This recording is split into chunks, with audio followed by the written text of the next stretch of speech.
Hi, Heather Lowe, award-winning sober coach and host of the Peripetia podcast. Here's a quick tip for you if you are looking to ditch the drink.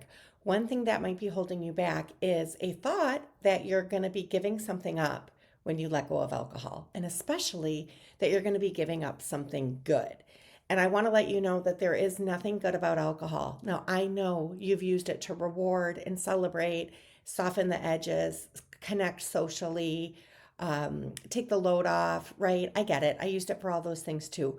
But truthfully, this is not to dog on alcohol, but it makes you feel bad. The science of alcohol is that it makes you feel bad and there's a lot of negative consequences. So just because you're giving up alcohol doesn't mean you're giving up anything good.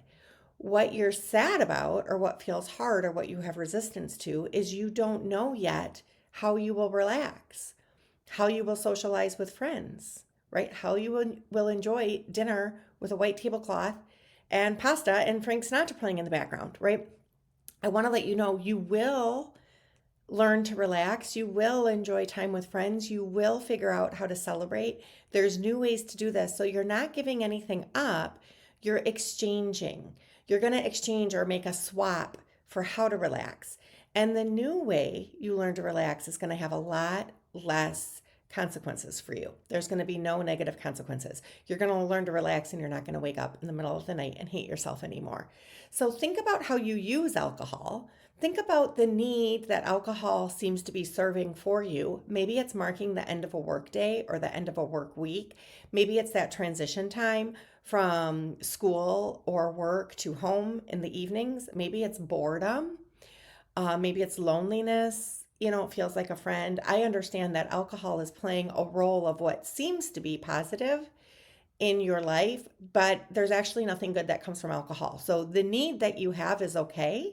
That's a valid need, and you're going to find a way to fill it. You're going to find a way to manage and cope and meet that need. You ask yourself, how am I feeling and what do you need?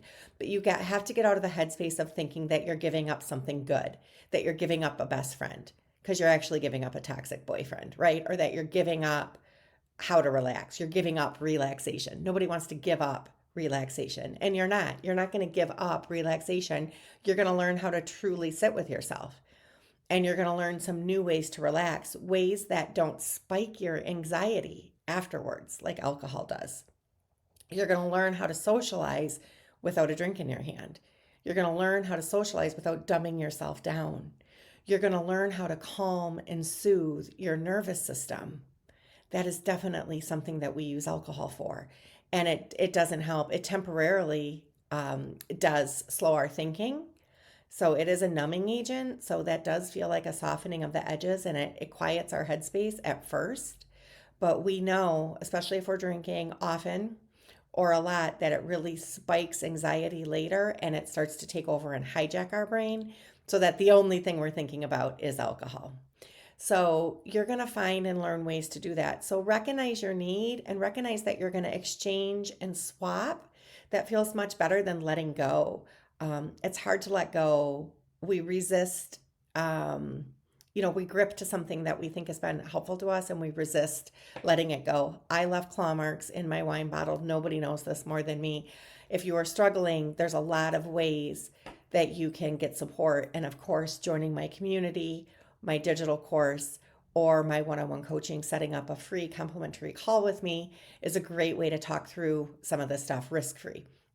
But the first step, I think, to rewire your brain and to get rid of some limiting beliefs and to just recognize sort of the background noise that might be running is that if you're letting go of alcohol, you're letting go of something good or something that you need.